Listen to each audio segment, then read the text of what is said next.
నమస్తే. నేను జర్నలిస్ట్ శ్రీనివాస్. ఈరోజు న్యూస్ అనాలిసిస్‌లో ముందుగా ప్రజాశక్తి పేపర్‌లో వచ్చిన వార్తలను చూద్దాం. బ్యానర్ ఐటము చాలా గమ్మత్తుగా ఉంది. మరి ఇది జోకా? నిజమా? అర్థం కావట్లే. ఇంటికొక పారిశ్రామికవేత్తను తయారు చేయటమే ఎన్డీఏ కూటమి పార్టీల లక్ష్యం. ఎన్డీఏ కూటమి ప్రభుత్వ లక్ష్యం అని చంద్రబాబు నాయుడు గారు చెప్పిండు. అయితే ఏ ఇల్లు అనేది ఇక్కడ డౌటు. ఇంటికొక పారిశ్రామికవేత్తనంటే ఎన్డీఏ కూటమి పార్టీలో ఉన్న నాయకుల ఇళ్లల్లో పారిశ్రామికవేత్తలా? ప్రజల ఇళ్లలోనా?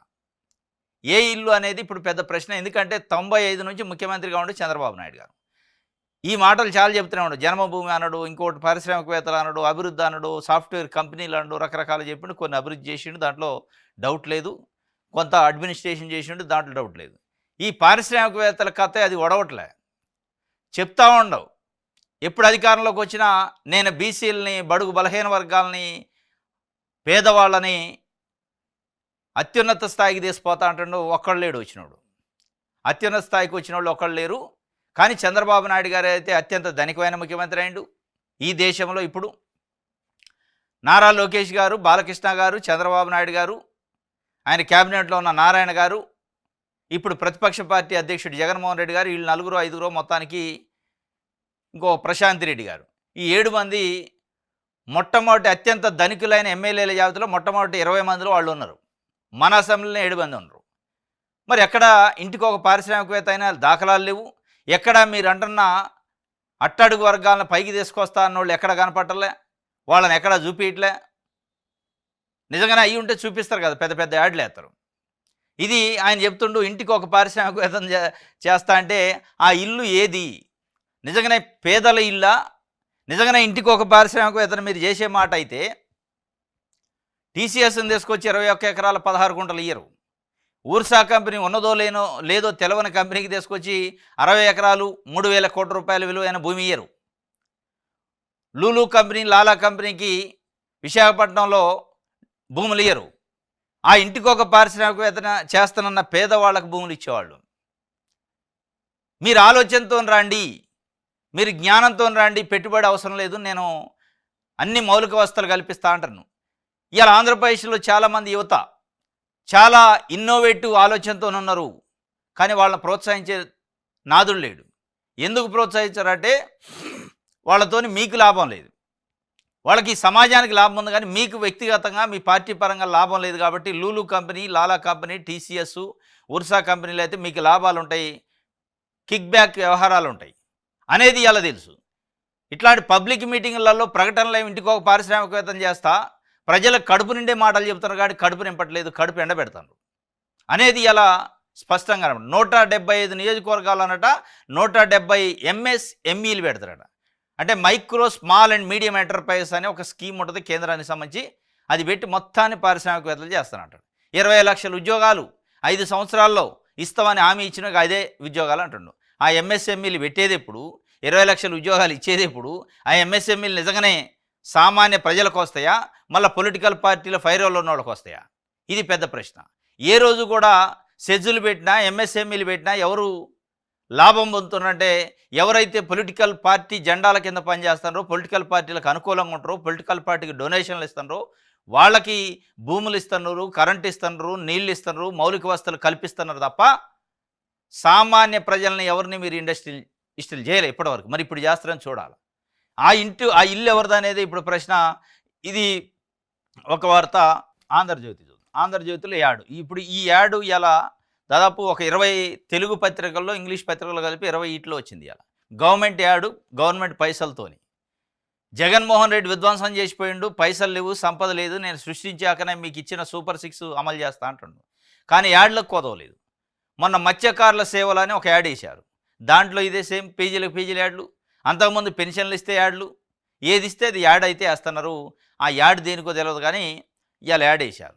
మళ్ళీ యాడ్లో కూడా ఒక విచిత్రమైన పరిస్థితి, గమ్మత్తైన పరిస్థితి. అది అర్థం కావట్లే. మరి నాకైతే అర్థం కావట్లే. మరి ఏపీలో ఉన్న 5 కోట్ల మంది ప్రజలకు అర్థమైద్దని నేను అనుకోవట్లే. అంటే అర్థం అయ్యి ఉండొచ్చు, అవ్వకపోవచ్చు. కానీ ఈ యాడ్లో వేసేటప్పుడు ఏం చేస్తారంటే, మొన్న మత్స్యకారుల సేవలో కానీ అంతకుముందు వేసిన యాడ్లలో కానీ ఇక్కడ పవన్ కళ్యాణ్ గారు డిప్యూటీ సీఎం కాబట్టి ఆయన బొమ్మ వేశారు, తప్పులేదు. ముఖ్యమంత్రి గారు చంద్రబాబు నాయుడు గారు కాబట్టి ఆయన బొమ్మ వేశారు. మోడీ గారు ముఖ్య అతిథిగా వస్తుండే ప్రధానమంత్రి కాబట్టి ఆయన బొమ్మ వేశారు. నారా లోకేష్ గారు బొమ్మ ఎందుకు వేసినట్టు గవర్నమెంట్ యాడ్లో? ఆయనకి ఈ అమరావతి శంకుస్థాపనకి ఏం సంబంధం? నిజంగానే సంబంధం ఉండే కాడికెత్తే ఆయన ఒక్కడికే ఉండదు. క్యాబినెట్‌లో ఉన్న అందరు మంత్రుల ఫోటోలేయాలి. ఆయన డిప్యూటీ సీఎం కాదు, స్పీకరు కాదు, లేకపోతే ఇంకొకటి కాదు, మున్సిపల్ శాఖ మంత్రి అంతకంటే కాదు. మున్సిపల్ శాఖ మంత్రి నారాయణ ఫోటో లేదేడ. ఉండాల్సింది మున్సిపల్ శాఖ మంత్రి ఫోటో, ఉంటే డిప్యూటీ సీఎం ఫోటో కూడా ఉండొచ్చు, తప్పులేదు. డిప్యూటీ సీఎం రాష్ట్రానికి కాబట్టి క్యాబినెట్ మంత్రి ఒక మిగతా క్యాబినెట్ మంత్రులు ఎట్లా లోకేష్ గారు కూడా అట్లే. మరి ఏంది దీని వెనకున్న మతలబ్ అంటే వారసత్వం. మేము నీతి నియమాలు నైతిక విలువలకు కట్టుబడి ఉన్న మచ్చలేని మనుషులు, కడుపు కట్టుకొని పనిచేస్తాను. 45 సంవత్సరాల నుంచి రాజకీయాల్లో లవ్లీవుడ్ కోసం ఎప్పుడు నేను ప్రయత్నం చేయాలా, నేను వ్యాపారాలు వేరే చేసుకుంటా, రాజకీయాల నుంచి ఒక రూపాయి ఆశించనని చంద్రబాబు నాయుడు గారు ఇంటర్వ్యూలలో చెప్తా ఉంటారు. మరి ఇదేంటిది? అంటే కొడుకుని ముఖ్యమంత్రి చేయబోతుండా, దానికోసం ఈ ఎలివేషనా? ఏంది సూపర్ సీఎంగా ఆయన అంటే ఒక షాడో సీఎమ్మా అనేది? అలా సరే అమరావతి అయిద్యా, పునః సంకల్పం, పునః ప్రారంభం, పునః శంకుస్థాపన, ఈ పునః అని రీస్టార్ట్. సంకల్పాలు రెండు ఉండవు, ఒకటే సంకల్పం ఉంటుంది ఎప్పుడైనా. పునః సంకల్పాలు ఉండవు. ఒకసారి సంకల్పం తలుచుకుంటే అది అయిపోద్ది, మళ్ళీ రెండో సంకల్పం ఉండవు దాంట్లోనే. మళ్ళీ సంకల్పం కొద్దిసేపు ఆలోచించుకున్న తర్వాత దాన్ని పక్కన పెట్టి కొద్ది రోజులు మళ్ళీ సంకల్పం ఉండదు. ఇక అట్లాంటి జగన్మోహన్ రెడ్డి ఆపిండు కదా. సరే జగన్మోహన్ రెడ్డి ఆపకముందు ఎందుకు నిర్మించలేకపోయారు? జగన్మోహన్ రెడ్డి ఆపింది కరెక్టే. ఆయన అసమర్థమైన నిర్ణయం తీసుకుంటూ 3 రాజధానులు అంటూ దాంట్లో ఫెయిల్ అయ్యిండు. దాంట్లో ప్రజలు దానికి తగ్గ గుణపాఠం చెప్పారు. కానీ మీరు 2014 నుంచి 19 వరకు ఇదే మోడీ గారు వచ్చిండు, ప్రధానమంత్రి ఉండు. 2015లో శంకుస్థాపన అయింది. 2019 దాకా 4 సంవత్సరాల్లో రాజధాని నిర్మించలేకపోయారు. ఆ రోజున్న ఎన్డీఏ కూటమిలో ఉండి కూడా.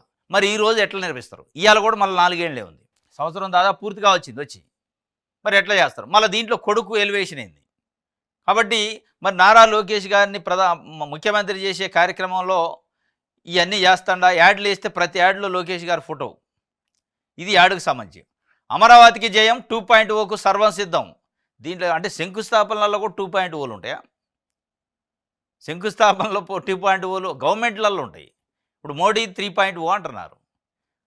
ఈ శంకుస్థాపనలో 2.0 అంటే 3.0 దాకా పోద్దా, ఉంటుందా, దీంతో ఆగిద్దా అనేది కూడా పెద్ద డౌటే. ఇప్పుడు నాకు తెలిసి అయితే ఇలా అమరావతి ఆకాంక్షలు ఆశలపైన 1000 కళ్ళతోనే ఎదురు చూస్తారు ప్రజలు. వాస్తవంగా మోడీ వస్తాడు, ఏమిస్తాడో అని.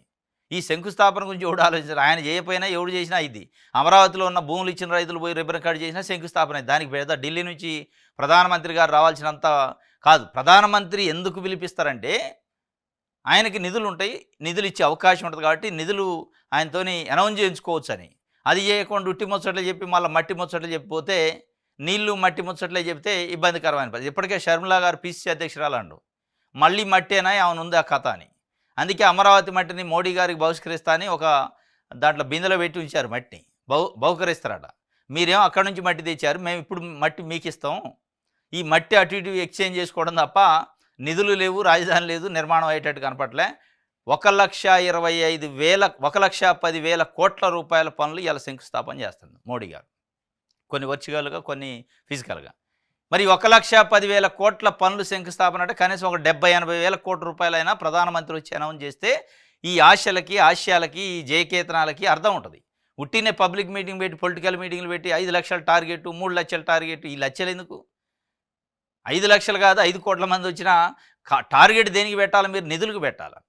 వచ్చే నిధులకి, తెచ్చే నిధులకు పెట్టాలి తప్ప ఈ మట్టి నేల కోసం మళ్ళీ టార్గెట్లు పెట్టి ఇగోదు 2015లో నాటి స్వప్నం, ఆ స్వప్నం ఆడుంది. మళ్ళీ ఇప్పుడు కొత్త స్వప్నం వస్తుంది.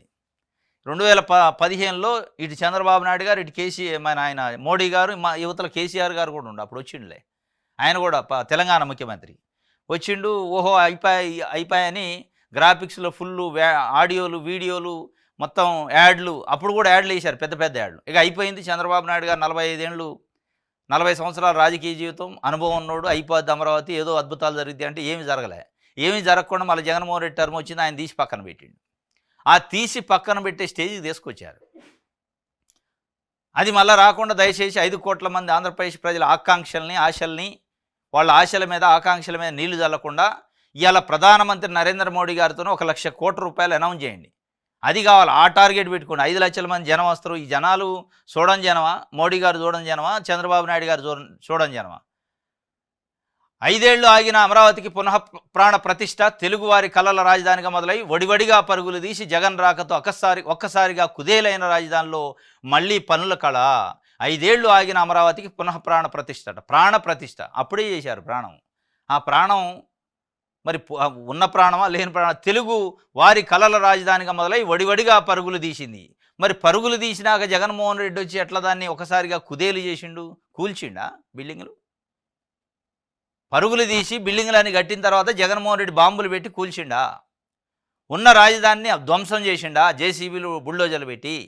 చేయలేదు కదా. ఆడ ఒడివడిగా లేవు, పరుగులు లేవు, మను లేవు. శంకుస్థాపన అయింది అంతే. ఈ భూమి సేకరించారు, ఆడ పెట్టుకున్నారు. ఈలోపు ఎలక్షన్ వచ్చింది, ఆయన తీసి పక్కన పెట్టిండు. ఆయన దాన్ని కంటిన్యూ చేయలే.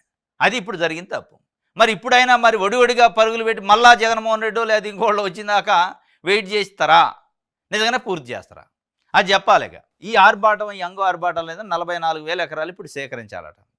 ఆ సేకరించే దానికోసం పబ్లిసిటీ లెక్క ఉంది తప్ప నిజంగానే నిధులు తెచ్చే పబ్లిసిటీ లెక్క లేదు. నిధులు తెచ్చే పబ్లిసిటీ అయితే ఇక్కడ పెద్ద పెద్ద అక్షరాలతో రాసేవాళ్లే. ఇన్ని వేల కోట్లు వస్తాయి, అన్ని వేల కోట్లు వస్తాయి, అనౌన్స్ చేయబోతుండు, అయిపోయింది, ఇది పోయిందని. అది ఏది ఆంధ్రజ్యోతి ఈనాడులో ఆ వర్డ్స్ లేవు అంటే డబ్బులు లేవు, ఉట్టి మాటలే ఉన్నాయి. మళ్ళీ మాటలు, మట్టి, మూటలు, ఈ కథే. మాటల మూటలు తప్ప అసలు మూటలు లేవు అనేది మరి ఇప్పుడున్న దాన్ని బట్టి అయితే అర్థమవుతుంది. 1,10,000 కోట్ల రూపాయల పనులు శంకుస్థాపన అంటే ఇవాళ తాటికాయ లాంటి అక్షరాలతో 2.0 సర్వం సిద్ధం కాదు ఉండాల్సింది. ఇన్ని వేల కోట్లు మోడీ ఇయ్యబోతుండని ఉండాలి క్వశ్చన్ మార్క్ వార్త. అది లేదంటే ఉట్టి మాటల మూటే తప్ప ఏం లేదు. ఇది ఒక వార్త. అడ్డగోలుగా కట్టేశారట, డ్రాయింగ్ లేదట, ఉత్తర్వులు లేవు, నోటి మాటతోనే అంతెత్తు గోడ కట్టారు, సిమెంట్ పిల్లర్లు లేకుండానే మమ. ఈవో ప్రతిపాదనలపై నిర్ణయం తీసుకొని కమిషనర్.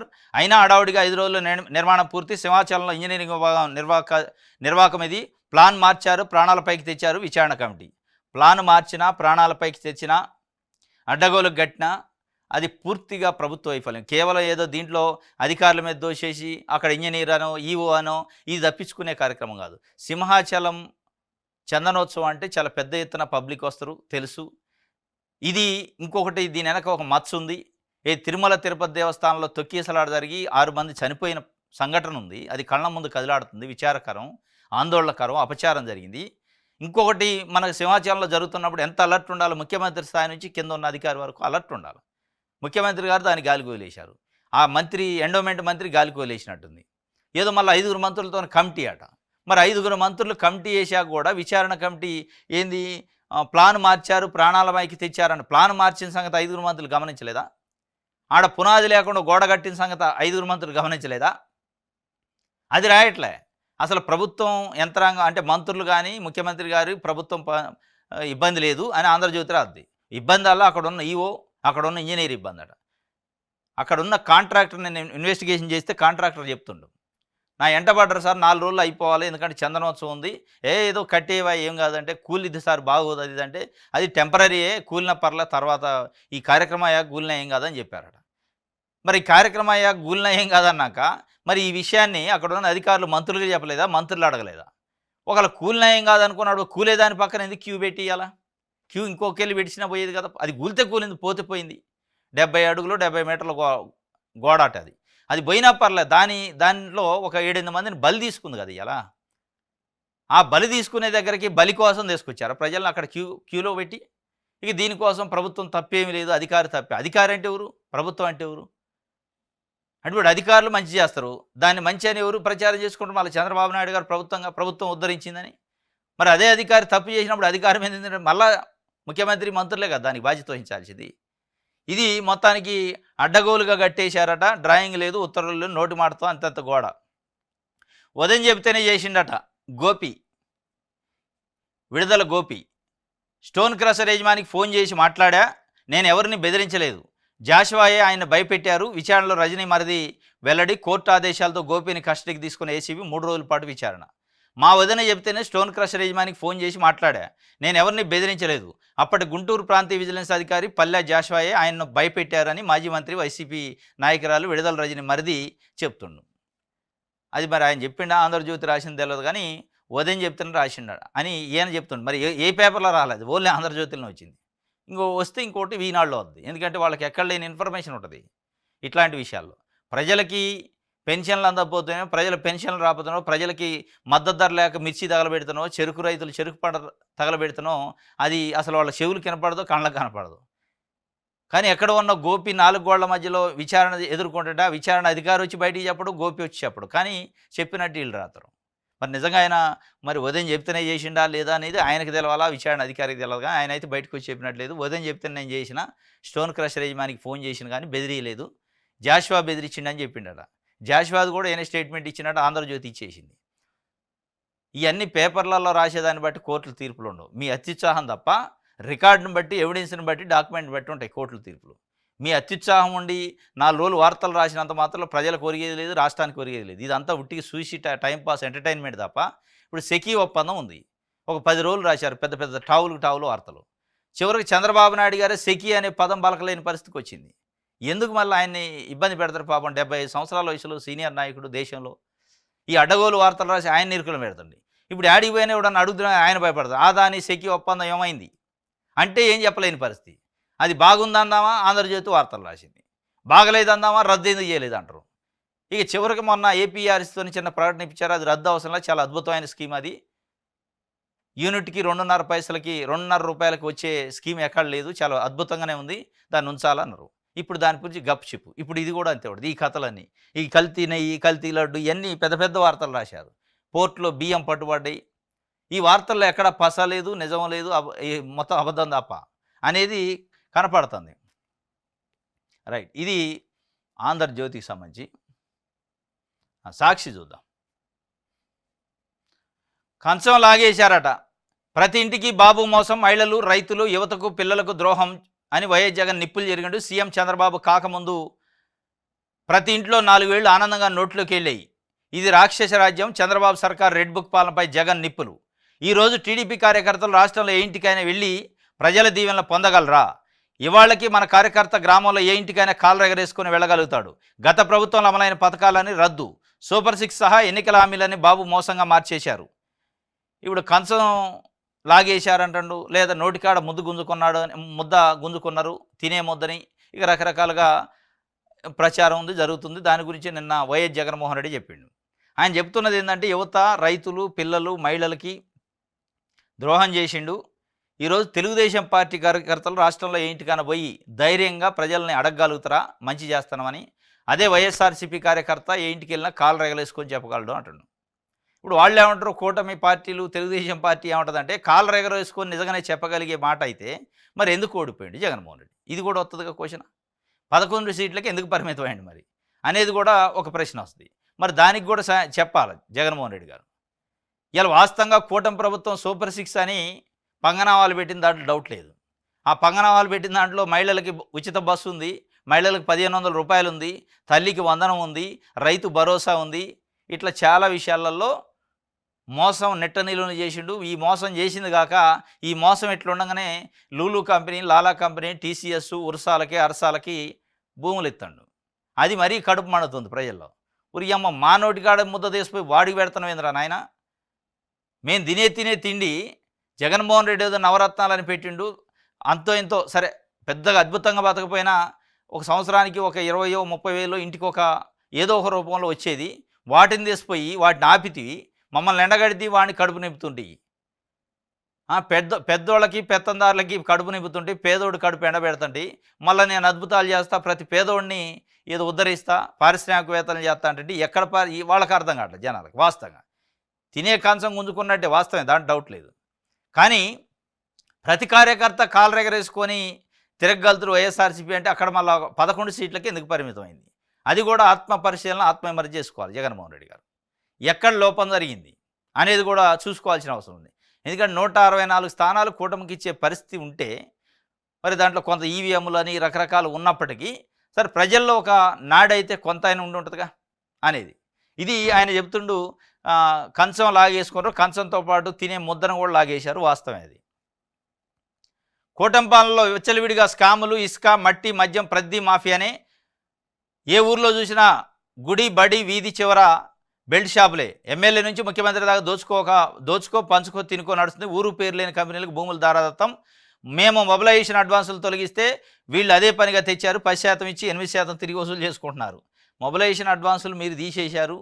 లేకపోతే జ్యుడిషియల్ ప్రివ్యూ అని ఒకటి పెట్టారు కాంట్రాక్టులలో ఇచ్చేటప్పుడు, టెండర్ ఇచ్చేటప్పుడు. రీటెండరింగ్ ఇట్లాంటివి పెట్టారు.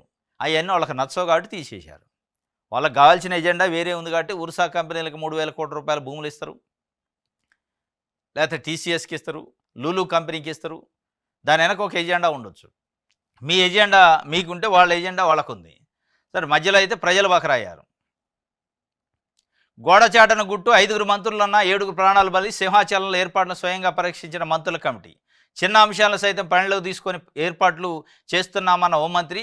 మరి చిన్న అంశాలను కూడా పరిగణలోకి తీసుకున్నప్పుడు గోడ కూలిందాక ఏం చేసినట్టు? 4 రోజుల కింద పునాది లేకుండా గోడ కట్టారని వాళ్ళకి తెలుసు, అక్కడ ఉన్న వాళ్ళకి. వాళ్ళని అడిగి ఉంటారు మీరు. ఏమైద్దిలే ఆడనే పెట్టండి లైన్ అన్నారా?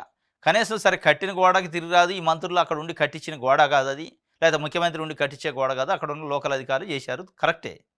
కానీ పచ్చి గోడ ఉందనేది కనీసం మీరు అక్కడ 5గురు మంత్రులు తిరిగేటప్పుడు అబ్జర్వేషన్ చేసినప్పుడు ఇక లైన్ ఇక్కడ వద్దురా బాబు, ఏదైనా అయితే ఇబ్బంది అయింది, కొంచెం వసుంట పెట్టండి, ఒక 20 అడుగులు 30 అడుగులు దూరం పెట్టండి అంటే ఆ గోడ కూలినా గోడ పోయేది, మనుషులకి ఏం కాపోవు. ఇవాళ ఇంత అపచారం జరగపోయేది, ఇంత అప్రతిష్ట రాపోయేది. మరి అది కూడా చూడలేని పరిస్థితి. గోడ చాటున గుట్టు ఏంటంటే ఏం పట్టించుకోలేదు. ఏదో హడావుడికి పోతారు, వీళ్ళు ఆఫీసులు వెళ్తారు, ధూమ్ధామంటారు, వచ్చేస్తారు. టార్గెట్ 5 లక్షలు. మోదీ సభకు రాష్ట్ర వ్యాప్తంగా జన సమీకరణ, ప్రధానంగా డ్వాక్రా మహిళలు, ఉపాధి కూలీలపై ఒత్తిడి. తప్పనిసరిగా రావాల్సిందేనా ఆదేశం. తరలింపుని వేలాది ఆర్టీసీ, ప్రైవేటు స్కూల్ బస్సులు. ఒక గుంటూరు జిల్లా నుంచే 1241 బస్సులట. 5 లక్షలు టార్గెట్ పెట్టారట. డ్వాక్రా మహిళల్ని, ఉపాధి కూలీలపైన ఒత్తిడి తెస్తున్నాడు. మీరు రావాలా, అక్కడ కూర్చోవాలా, ప్రధానమంత్రి గారు కనపడాలా అని చెప్పి బలవంతంగా. ఇది కాదు, కడుపులో ప్రేమతో రావాలా. ఈ ఇట్లా డబ్బులు ఇచ్చో, బెదిరిచ్చో, భయానో నయానో తీసుకొస్తే గవర్నమెంట్ ఉంది కాబట్టి దాంతో సరే తీసుకొచ్చారు. ఈ టార్గెట్ ఓకే అయిద్ది. మరి అసలు మీరు డబ్బులు టార్గెట్ ఏది, నిధుల టార్గెట్ కూడా మీరు పెట్టాలా. వాళ్ళు వస్తారు 5 లక్షల మంది. 5 లక్షల మంది వస్తే వాళ్ళకి ఏమి గుడ్ న్యూస్ చెప్తారు అనేది కూడా ఇక్కడ ప్రధానం. 1,00,000 కోట్ల రూపాయలు అనౌన్స్ చేస్తే మీరు చెప్పేదానికి ఆ టార్గెట్కి అర్థం ఉంటుంది. పింఛన్ కట్టాట. తమకు పెన్షన్ అందడం లేదంటూ వృద్ధులు వికలాంగుల ఆందోళన. శ్రీకాకుళం జిల్లా కోటబొమ్మాళి మండలం కమలనాభపురంలో 8 మందికి బంద్. 2 నెలలుగా నిలిపేశారంటే అధికారులు నిలదీసిన బాధితులు. మూకమ్మడి సెలవులో ఎంపీడీఓ, ఇన్ఛార్జి ఎంపీడీఓ, పంచాయతీ కార్యదర్శి. పల్నాడు జిల్లా పొట్లూరులో 22 మందికి, పిచికలపాలెంలో 9 మందికి నిలిపేత. బాధితుల్లో 3 ఆడపిల్లలున్న నిస్సహాయ వికలాంగుడు. పింఛన్ కట్టు. కోటబొమ్మాళి మండలం అట. అక్కడున్న ఎంపీడీఓ, ఇన్ఛార్జి ఎంపీడీఓ అంతా సెలవు పెట్టిపోయారట పంచాయతీ కార్యదర్శి తట్టుకోలేక. కూటమి నాయకులేం బలవంతంగా తొలగిస్తారు. వైఎస్ఆర్సీపీ అభిమానం, జగన్మోహన్ రెడ్డి అభిమానం అంటే కట్టు పెన్షన్. ఎట్లా మరి అర్హత ఉండి ఎందుకు కట్ చేసిన వాడిని అడగాల్సింది, చెప్పాల్సింది ఎవరంటే ప్రజలు అడిగేది ఎంపీడీఓని లేదా సెక్రటరీని. తట్టుకోలేక సెలవు పెట్టిపోయారట. చంద్రబాబు నాయుడు గారు నాకు కక్ష సాధింపలేదు, మేము అట్లాంటివి చేయం, మేము విలువలతో కూడా రాజకీయం చేస్తామంటే ఏం విలువలు? వికలాంగుల పెన్షన్లు తీసేస్తారు, అదే విలువ? ఒకవైపు వికలాంగుల పెన్షన్లు తీసేస్తూ, వృద్ధుల పెన్షన్లు తీసేస్తూ, ఇంకొక వైపు భూములు ఉర్సా కంపెనీలకి ఇస్తున్నారు. 60 ఎకరాలు 3,000 కోట్ల రూపాయలు. అది అర్హత ఉందో లేదో తెలియదు. కానీ వచ్చే పెన్షన్నే నోటికాడ ముందర గుంజుకునే కార్యక్రమం చేస్తారు. ఇది ముమ్మాటికి తప్పు. దీన్ని సరి చేసుకోవాలి. అక్కడ ఉన్న అధికారుల, మరి ఆ మంత్రుల చెడ్డ పేరు వచ్చే అవకాశం ఉంది తప్ప కావాలని పెన్షన్ కట్ చేస్తే ఏముంటుంది? మద్దతు ధర ఎక్కడ బాబు? ధరల స్థిరీకరణ నిధి పచ్చి దగ. మార్కెట్లో జోక్యం లేనే లేదు. రైతులను గాలికి వదిలేసిన కూటమి సర్కారు. మిరప నుంచి టమాటా వరకు ఒకే దుస్థితి. మద్దతు ధర ఎక్కడ బాబు అని రైతులు అడుగుతున్నారు. మద్దతు ధర విశాఖపట్నంలో 99 పైసలకి ఎకరం ఇచ్చారుగా, అక్కడ ఉంది. అక్కడ పోయి చూసుకోవాలి మీరు మద్దతు ధర కావాలంటే. మిర్చికి మద్దతు ధర లేదు, పత్తికి మద్దతు ధర లేదు, మొక్కజొన్నలకు మద్దతు ధర లేదు, వడ్లకు మద్దతు ధర లేదు. ఉంటాయి కొన్నిటికి ధరలు ఉంటాయి కానీ ఆడ మార్కెట్లో ఆ ధరకు కొనరు. అడ్డగోలుగా దళారులు ఏంటి రైతులు. ఏంది అంటే నేను అద్భుతాలు చేసిన లెటర్ రాసిన కేంద్రానికి అంటారు. మీరు లెటర్ రాసే పరిస్థితుల్లో లేరు, కేంద్రంలో కూడా ఆడ కూర్చొని అనౌన్స్ చేసే పరిస్థితుల్లో ఉన్నారు. ఆ సిచ్యువేషన్ మీద అంత బలం ఉంది మీకు ఇవాళ. అయినా కానీ ఎందుకు రైతులకు మద్దతు ధర లేదు? ఒకవైపు రైతులు మద్దతు ధర లేక మిర్చినో, పత్తినో, మొక్కజొన్నలో, లేకపోతే చెరుకో, పొగాకో రోడ్ల మీద వేసి కాలబెడుతుంటే, ఇంకొక వైపు చంద్రబాబు నాయుడు గారు వేరే బీజీలో ఉండు లూలు కంపెనీకి, ఉర్సా కంపెనీలకు భూములు ఎట్లా ఇవ్వాలనేది, నవయోగ కంపెనీకి పాత బిల్లులు ఎట్లా ఇవ్వాలా, బకాయి బిల్లులు అని చెప్పి ఉన్నాడు. ఇవాళ నవయోగ కంపెనీ ప్రతి స్కీమ్కు, ప్రతి చంద్రబాబు నాయుడు గారికి ఏదైనా మన బర్త్డే ఉంటే పెద్ద యాడ్ వేసింది అన్ని పేపర్లలో. ఎందుకంటే 1750 కోట్ల రూపాయలు జగన్మోహన్ రెడ్డి ఉన్నప్పుడు ఆగిపోయినాయి, ఇచ్చిండు. వాళ్ళకి తాయిలాలు ఇస్తాను కాబట్టి వాళ్ళకి యాడ్లు వేస్తారు. పేద ప్రజలకు పెన్షన్ ఇస్తే ఏమి యాడ్ వేస్తారు? వేయలేరు, అందుకే ఇయ్యడు. ఇవాళ మద్దతు ధర రైతులకు ఇస్తే వాళ్ళు యాడ్ వేస్తారా? యాడ్ చేయరు కదా. చంద్రబాబు నాయుడు గారి గురించో, లోకేష్ గారి గురించో యాడ్ చేయలేరు కాబట్టి వాళ్ళకి మద్దతు ధర గురించి ఆలోచించరు.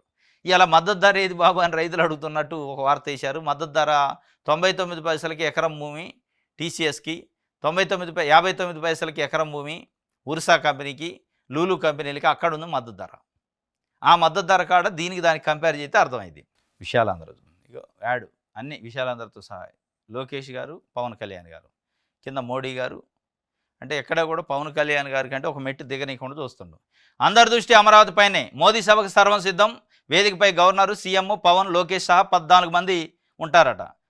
సరే, వేదిక పైన గవర్నర్ ఉండు, సీఎం ఉండంటే అందం ఉంది, పవన్ కళ్యాణ్ డిప్యూటీ సీఎం ఉండంటే అందం ఉంది. లోకేష్ గారు ఎందుకు యాడ్లో పెట్టిండు? మళ్ళీ వేదిక పైన కూడా అట. అంటే లోకేష్ గారు అన్న super cabinet mantra, super minister ఆయన? అందరి లెక్కన మంత్రే కదా, అందరి మంత్రులను పెట్టాలి కదా. అంటే ఇది ఒక రకంగా క్యాబినెట్లో ఉన్న మిగతా మంత్రులను అవమానించడం, ఇంకొక రకంగా కొడుకుని ఎలివేట్ చేసుకోవడం, ఈ రెండు జరుగుతున్నాయి అన్నట్టే ఉంది. జగన్, చిరంజీవి సహా ప్రముఖులకు ఆహ్వానం. 1,10,10,000 కోట్ల పనులకు ప్రధాని శంకుస్థాపన. మొత్తంగా 31 గ్యాలరీలు. రైతుల కోసం 5,000 మంది పోలీసులతో భద్రత. రైతుల కోసం 31 గ్యాలరీలు అట, మొత్తం పోలీసులతో భద్రత. ఇదంతా బాగా 1,10,000 కోట్ల పనులకి శంకుస్థాపన చేస్తాడు. శంకుస్థాపన చేసే పనులలో ఎన్ని నిధులు ఇస్తాడు మోడీ గారు? ఉత్తగా రిబ్బన్ కట్ చేయటమేనా అనేది ఇప్పుడు పాయింట్ ఇవాళ తెలుస్తుంది. ఇది ఒకటైతే బీహార్ ఎన్నికల కోసమే రాజకీయమా అని రాజా గారు, సిపిఐ పార్టీ జనరల్ సెక్రటరీ, కులగన్న షెడ్యూల్ ప్రకటించాలని రాజా చెప్తుండు. కులగన్న రాజకీయ అంశంగా మలిచి బీహార్ ఎన్నికల్లో లబ్ధి పొందేందుకు బీజేపీ ప్రయత్నిస్తుందని సిపిఐ ప్రధాన కార్యదర్శి డి రాజా విమర్శించారు. ప్రతిపక్ష పార్టీల సుస్థిర రాజకీయ ఉద్యమ ఫలితంగా కులగన్నను కేంద్రం ప్రకటించిందన్నారు. కులగన్న, జనగణనకు షెడ్యూల్ ప్రకటించాలని డిమాండ్ చేశారు. బీహార్లో అసెంబ్లీ ఎన్నికలు జరగబోయే ముందు కులగన్న ప్రకటించడం వెనక మోదీ సర్కార్ ఉద్దేశం ఏమిటని రాజా ప్రశ్నించారు. కులగన్న ఎప్పటిలోగా చేపడతారో చెప్పాలన్నా అన్నారు. బీహార్ ఎన్నికల కోసం కులగన్న రాజకీయ అంశంగా మార్చాలన్నదే బీజేపీ ఆలోచనగా కనిపిస్తుంది దుయ్యబట్టారు. ప్రతిపక్ష పార్టీల నుంచి తీవ్ర ఒత్తిడి, ప్రజల నుంచి పెరుగుతున్న డిమాండ్తో కులగన్నపై మోదీ సర్కార్ దిగివచ్చిందని అన్నారు. కులగన్న ఆలోచనను విమర్శిస్తూ, దీర్ఘకాలికంగా వ్యతిరేకిస్తూ బీహార్ అసెంబ్లీ ఎన్నికల ముందు ప్రకటించడం, మోదీ ప్రభుత్వం దీన్ని రాజకీయం చేస్తుందనే ప్రశ్నలు తలెత్తున్నాయి. వాస్తవం కూడా కొంత ఉంది ఇందులో. మోడీ గారు గవర్నమెంట్ ఎక్కడైనా ఎన్నికలు ఉంటేనే నిధులు ఇస్తుంది. ఇప్పుడు ఏపీకి కూడా అదే శాపం. ఏపీలో ఎన్నికలు లేవు కాబట్టి రాజధాని రిబ్బన్ కట్ చేసి పోతారు, నిధులు ఇచ్చే పరిస్థితి లేదు. బీహార్లో ఎన్నికలు ఉంటే బీహార్లో, యూపీలో ఎన్నికలు ఉంటే యూపీలో నిధులు, రేపు తమిళనాడులో ఎన్నికలు ఉంటే తమిళనాడుకి నిధులు ఇస్తారు. ఇవాళ బీహార్ కోసం ఈ కులగన్న చాప్టర్ తీసుకొని వచ్చిండట. అకస్మాత్తుగా నిద్రలేసి కులగన్నకు మేము అనుకూలం. మొదటిదాకా కులగన్న ఎందుకు? కులగన్న వల్ల దేశం విచ్ఛిన్నమైంది, దేశం విభజించబడింది, కులాల మధ్య శిచ్చులు వస్తాయి. ఇవన్నీ చెప్పింది ఈ మాటలే, ఈ దొరలే. మళ్ళీ ఈ బీజేపీలో ఉన్న దొరలే చెప్పారు. మళ్ళీ ఇవాళ అకస్మాత్తుగా లేచి కూర్చున్నారు, కులగన్న మేము చేస్తామని. ఎందుకు? బీహార్లో బీసీ మూమెంట్ ఉంది. బీహార్లో ఆల్రెడీ అక్కడ స్టేట్ గవర్నమెంట్ చేసింది కులగన్న, దాని మీద ఏదో కోర్టు కేసులోనే ఇది ఉంటుంది కాబట్టి ఆ బీహార్ కోసం ఇదంతా చేస్తున్నారు అనేది రాజా గారు చెబుతున్నారు. బీహార్ ఎన్నికల కోసమేనంటే అది కూడా ఒకటి నిజమే అనిపిస్తుంది. ఇది ఒక వార్త. రైట్, ఇది ఈరోజు న్యూస్ అనాలిసిస్. రేపు తాజా వార్తలతో తిరిగి కలుసుకుందాం. Thank you.